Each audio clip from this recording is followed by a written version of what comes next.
Good day. You are watching Experts Talk on Kazakh TV. We continue a series of interviews with foreign and Kazakh experts about COVID-19. Today we'll see how high the possibility of reinfection with the coronavirus infection is.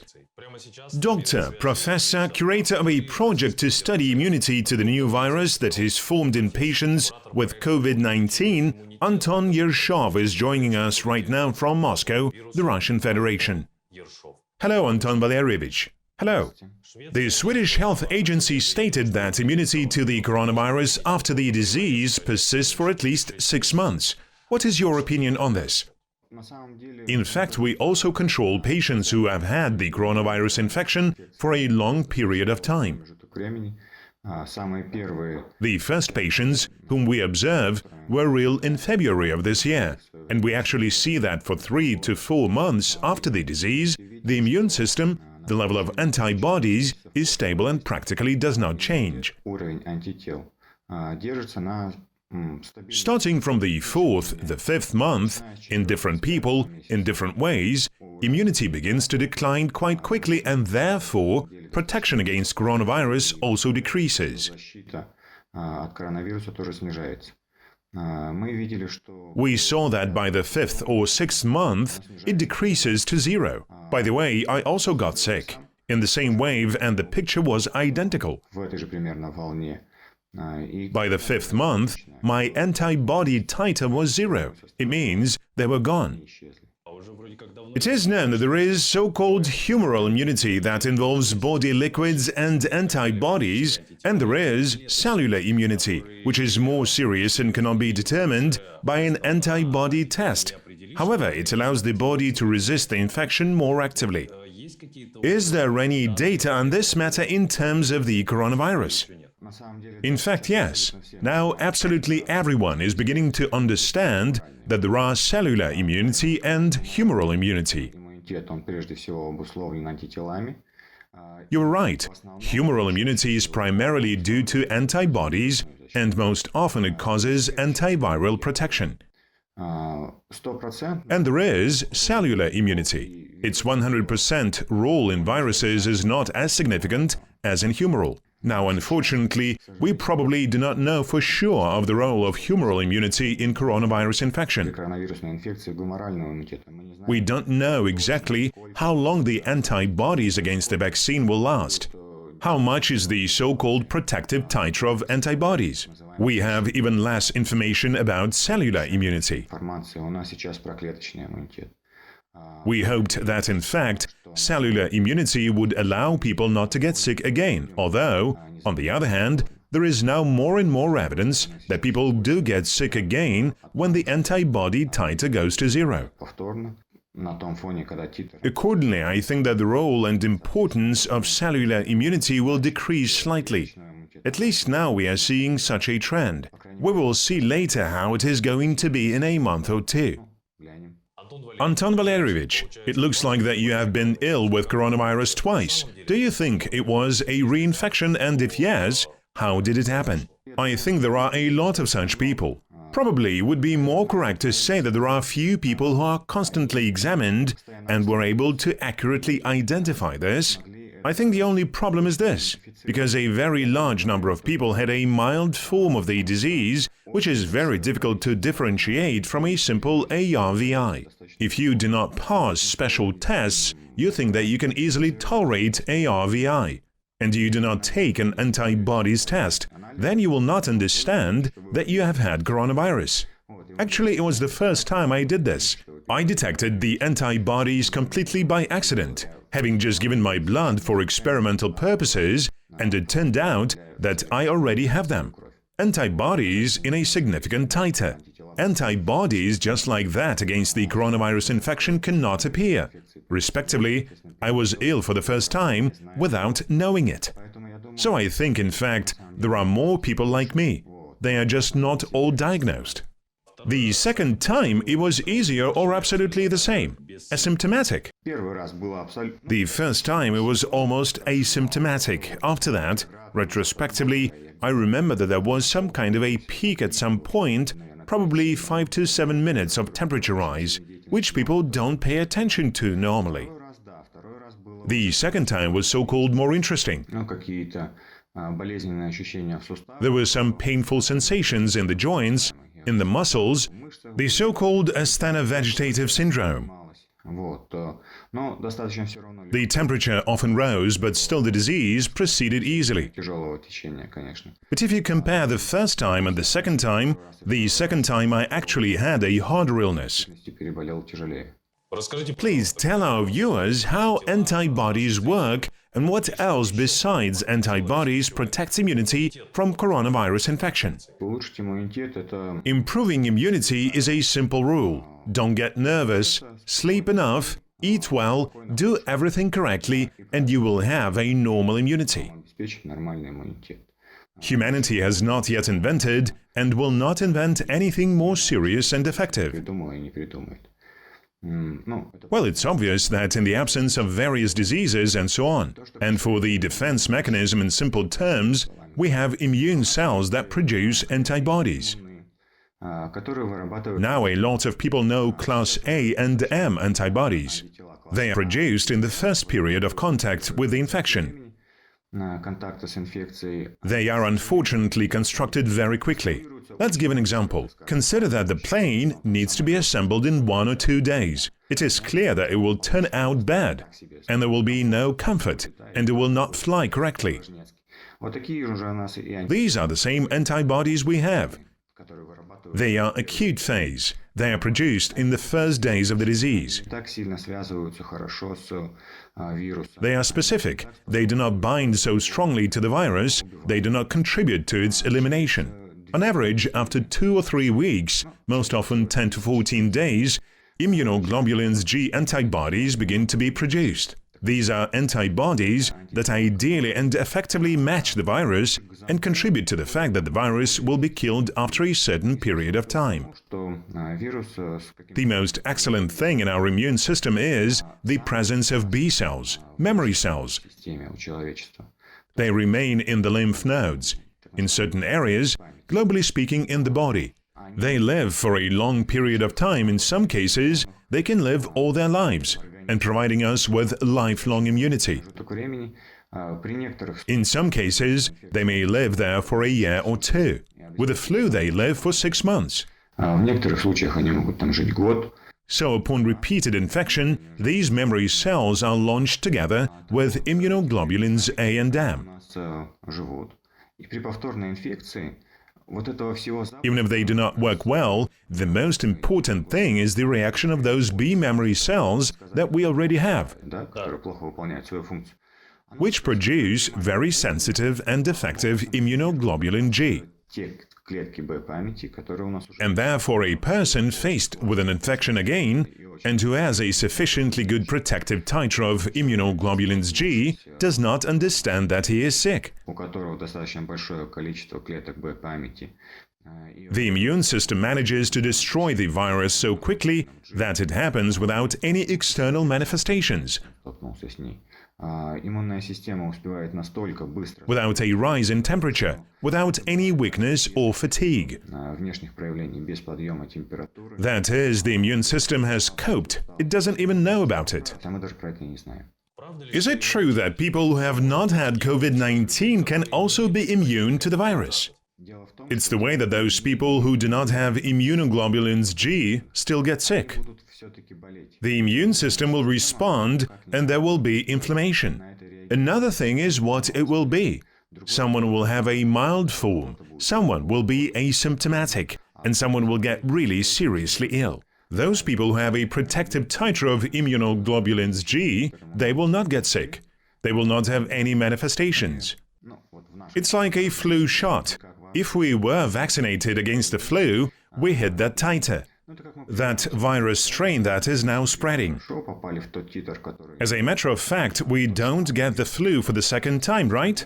Just like we cannot get rubella for the second time in the presence of an antibody titer. although we are faced with this virus. The same thing happens here. The second time with immunoglobulin G, people do not get sick. There are no external or internal manifestations. A very important question in the autumn, in winter, also at the time of the coronavirus epidemic and possibly the second wave, do you recommend getting vaccinated against influenza? How does this affect immunity? A very good question, to be honest. An epidemiological question. Now all diagnostic and organizational difficulties in medicine will be associated with a very complex differential diagnosis. The differences need to be found between the flu and coronavirus infection. This is the first point. No matter how hard we try, we will still confuse the flu and the coronavirus. Neither PCR nor computed tomography 100% differences of influenza from coronavirus infection in a certain period of time may not give. The PCR result can be false negative, and the computed tomography on both results will show viral inflammation, that's all. Therefore, if you look from an organizational point of view, then of course, it is desirable that people get a good flu shot in a timely manner. At the organizational level, this will allow us to reduce the number of people with influenza. And above all, in the absence of a vaccine against coronavirus infection, this will allow us to diagnose coronavirus infection more quickly. On the other hand, as a physician, I believe that the flu vaccine should be given on time, in the coming days. In order for the immune system to have time to work with this vaccine, because it will need to use certain forces in order to receive the vaccine. So that it doesn't happen that we got the flu shot and the coronavirus infection was immediately discovered. It won't be good. It will be hard for the immune system. In fact, these are two stresses instead of one. Of course, the immunity of not every person will cope with this safely. Therefore, answering your question, yes, the flu vaccine must be given, but it must be given in a timely manner, without facing a potential coronavirus infection. Ideally, if our viewers have an opportunity and certain health indications, should they undergo vaccination against the flu and isolate themselves for several days? Not to be isolated, you need to provide warm conditions. But it is clear that you do not need to fly to the airport, go down to the subway, visit a large crowd of people, and so on. The risk of any potential respiratory infection at such times increases. In September, it becomes colder and wetter. And in general, the weather is not so comfortable. All this, of course, leads to the fact that the probability of getting a viral infection increases. Now, in many cities and countries, the flu shot has been started until September. According to your observations, Anton Valerievich, in the Russian Federation, this statistical level has slightly increased. There are probably two main reasons. First, in reality, students and school children have returned to megapolises and cities. They came back from everywhere. Someone rested with grandmothers and grandfathers, someone at resorts. That is, the crowd of people in the cities increased. Of course, this is one of the factors that the incidence of coronavirus infection has begun to increase in Russia. On the other hand, a lot of data suggests that school children, students, and workers who provide all processes were called to work, called to study. Accordingly, the number of necessarily tested people is also increasing, and there is evidence that the percentage of positively infected people is approximately the same in relation to the total number of tested people. The fact remains that the number is increasing regardless of testing increased or not. The number of patients increases, so the greater the risk that the number may increase exponentially. Who has the most stable immunity and what does it depend on? For coronavirus infection, the standard rule of immunology works. If you had a mild form, then your immune system is weak. And if you had a severe form, then your immune system is strong. This always applies to a viral infection because it causes that the more a person is ill, the more the immune system is strained. The more it generates antibodies, the more B cells of memory. Those people who are practically healthy and do not have obesity, allergies, diabetes or respiratory diseases are less prone to contracting the infection. And the most important thing, the simplest thing, what I always tell my patients is just to worry less stress, more sleep and good nutrition. And if you do not have severe comorbidities, the body will very easily cope with the infection. Anton Valerievich, a very important question that we ask all our experts about the second wave of the coronavirus infection. Will it happen? Does it exist? Viral infections have a peculiarity. They increase in the fall. This is a common pattern that has always been and will always be. The coronavirus infection is absolutely no exception. Therefore, the rise in the incidence in the fall will definitely happen, no matter what we do. It is not clear whether it is harder or easier. We are now seeing a different pattern. If we talk directly about some individual examples, then it is quite possible that the infection will be more severe and it will be more widespread. But here it is important to understand that doctors have learned how to deal with the new coronavirus infection. After all, what was the reason for that chaos? You cannot say otherwise, right?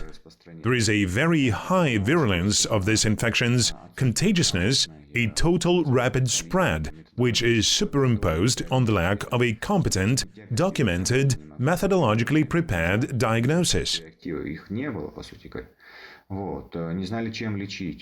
We couldn't even diagnose it properly at first. We did not know where to get the reagents. In fact, there were none of them. We did not know what to treat. There was a lack of medicines. There were also lots of myths. It was just a wave of misinformation. Now we, doctors, have clear algorithms for diagnosis, treatment, prevention. A little more and a preventive vaccine will appear. Organizationally, of course, the second wave will be much easier.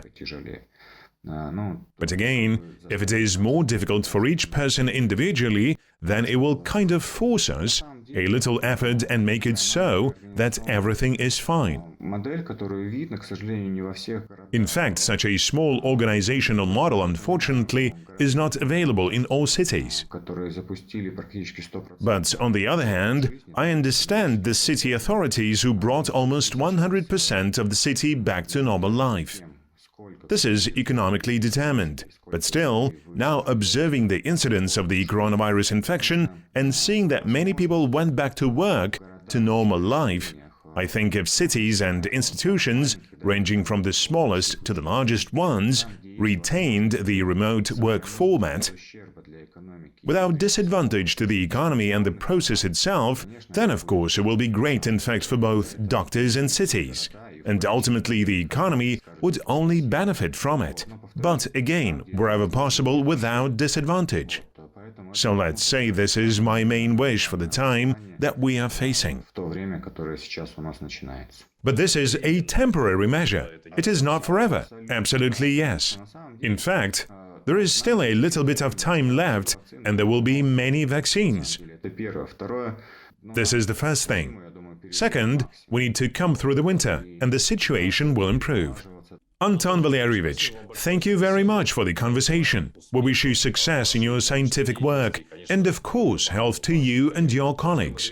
Dear viewers, we will see you in the nearest future and find out what valuable tips and information will be shared with us by the experts from all over the world in the Experts Talk program here on Kazakh TV.